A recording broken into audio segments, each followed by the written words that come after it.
Hello friends, welcome to my channel easy science. आज जो topic हम इस वीडियो में कवर करने वाले हैं उसका नाम है Watson and Crick model of DNA.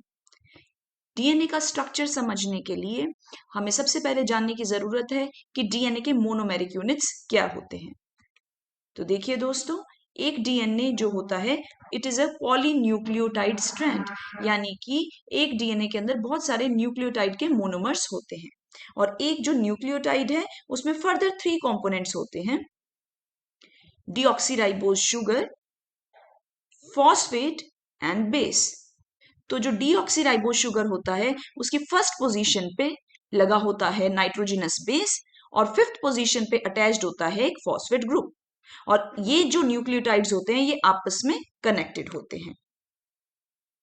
तो दोस्तों चलिए चलते हैं Watson and Crick model of DNA के पहले पॉइंट पे। वॉटसन एंड क्रिक मॉडल कहता है कि DNA consist of 2 individual polynucleotide strands. तो देखिए डीएनए एक डबल स्ट्रैंडेड स्ट्रक्चर है दोस्तों। आप इसे लेडर शेप का मान सकते हैं, जिसमें ये एक पहला स्ट्रैंड है और ये दूसरा स्ट्रैंड है। और ये जो दोनों स्ट्रैंड्स हैं ये एंटी पैरेलल होते हैं, यानी कि एक रन करता है 5 प्राइम टू 3 प्राइम डायरेक्शन में और दूसरा रन करता है 3 प्राइम टू 5 प्राइम डायरेक्शन में। अब ये 5 प्राइम और 3 प्राइम का क्या मतलब है दोस्तों, इसे भी जरा समझ लेते हैं।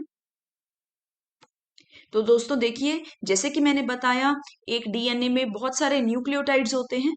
तो ये देखिए, ये पहला न्यूक्लियोटाइड, डीएनए के पहले न्यूक्लियोटाइड का ये शुगर है। इसके 5th प्राइम पोजीशन पे अटैच्ड है फॉस्फेट ग्रुप और 3rd प्राइम पोजीशन पे जो OH है, शुगर की 3rd प्राइम पोजीशन पे जो OH है वो अटैच्ड होता है नेक्स्ट न्यूक्लियोटाइड के 5 प्राइम फॉस्फेट के साथ। सिमिलरली ये वाला जो 3 प्राइम OH ग्रुप है, यहाँ पे 3 प्राइम जो ये हाइड्रोक्सिल ग्रुप है ये अटैच्ड होगा नेक्स्ट न्यूक्लियोटाइड के 5 प्राइम फॉस्फेट के साथ एंड सो ऑन। राइट, तो जो पहला शुगर है उसका 5 प्राइम फॉस्फेट फ्री रह जाएगा और जो लास्ट वाला शुगर होगा दोस्तों उसका 3 प्राइम हाइड्रोक्सिल ग्रुप फ्री रह जाएगा। तो जिस पोजीशन पे, जिस एंड पे 5 प्राइम फॉस्फेट ग्रुप फ्री है उसे हम बोलेंगे 5 प्राइम एंड, और जिस एंड पे डीएनए का 3 प्राइम हाइड्रोक्सिल ग्रुप फ्री है उसे हम बोलेंगे 3 प्राइम एंड। तो कहने का मतलब है एक जो स्ट्रैंड होता है डीएनए का वो रन करता है 5 प्राइम टू 3 प्राइम डायरेक्शन में और दूसरा स्ट्रैंड रन करता है 3 प्राइम टू 5 प्राइम डायरेक्शन में।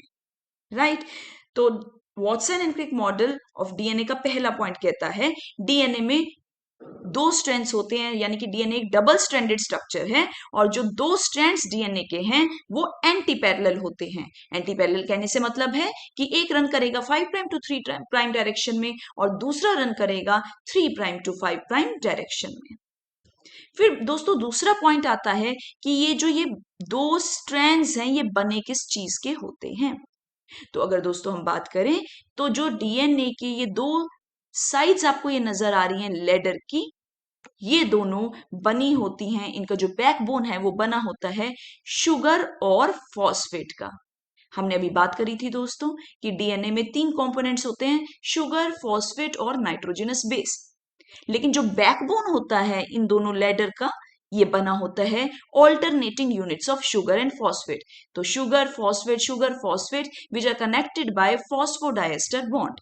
तो ये बनाते हैं दोनों लेडर्स का बैकबोन।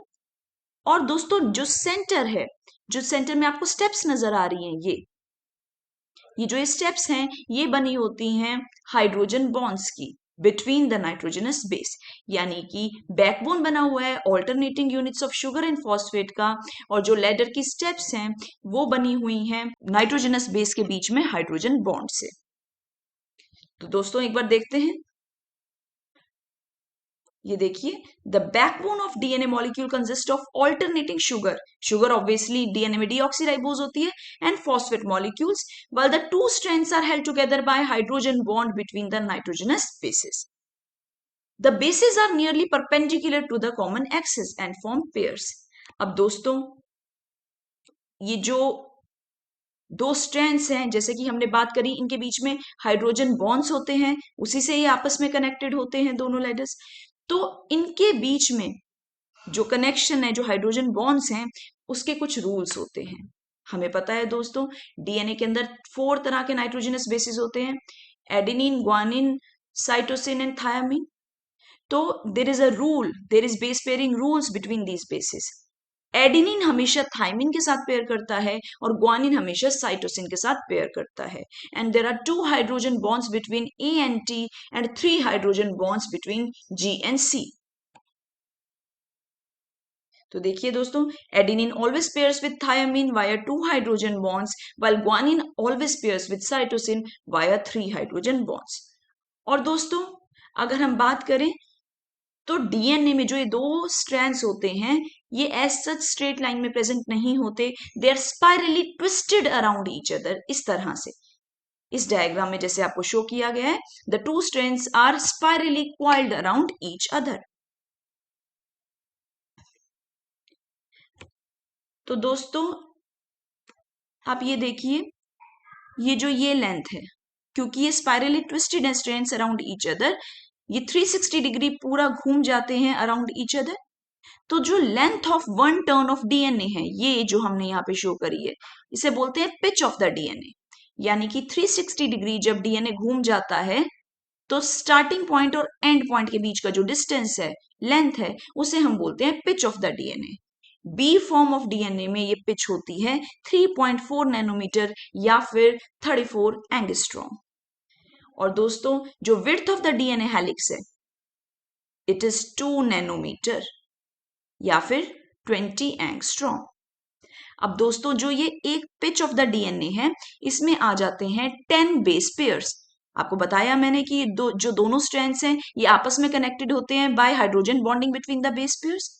तो जो एक पिच में डीएनए के बेस पेयर्स आते हैं, वो होते हैं 10, राइट। तो बिकॉज एक पिच की जो लेंथ है दैट इज 3.4 नैनोमीटर, और एक पिच में नंबर ऑफ बेस पेयर्स हैं 10 बेस पेयर्स, तो so the rise per base pair is 0.34 nanometer, right.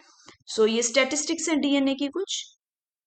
The DNA molecule has a diameter of 20 angstrom, हमने अभी बात करी, और pitch of the DNA is 34 angstrom, और number of base pair per turn is 10 base pair in a single turn, यानी कि rise per base pair is 34/10 और 3.4 angstrom.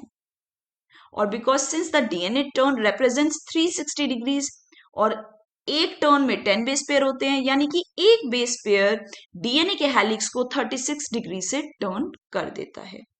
दोस्तों, अब एक लास्ट पॉइंट यहां पे है कि जो एक पॉइंट ऐसा आता है जब दोनों स्ट्रैंड्स की बैकबोन्स में मैक्सिमम डिस्टेंस होता है, इसे हम बोलते हैं मेजर ग्रूव। और जब दोनों जो बैकबोन्स हैं वो आपस में क्लोजेस्ट डिस्टेंस पे होती हैं, इस वाले पोर्शन को हम बोलते हैं minor groove. So the basis, the larger groove is called the major groove, occurs when the backbones are far apart, while the smaller one is the minor groove and occurs when they are close together.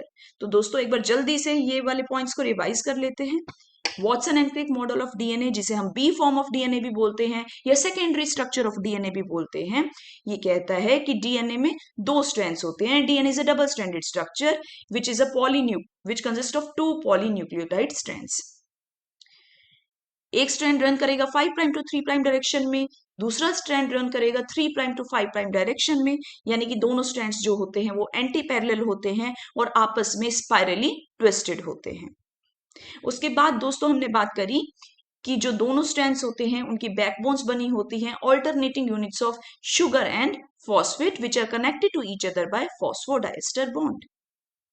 Third point था दोस्तों कि जो 2 strands हैं वो आपस में held होते हैं by hydrogen bonding between the bases, and there is a rule which governs the hydrogen bonding between the basis.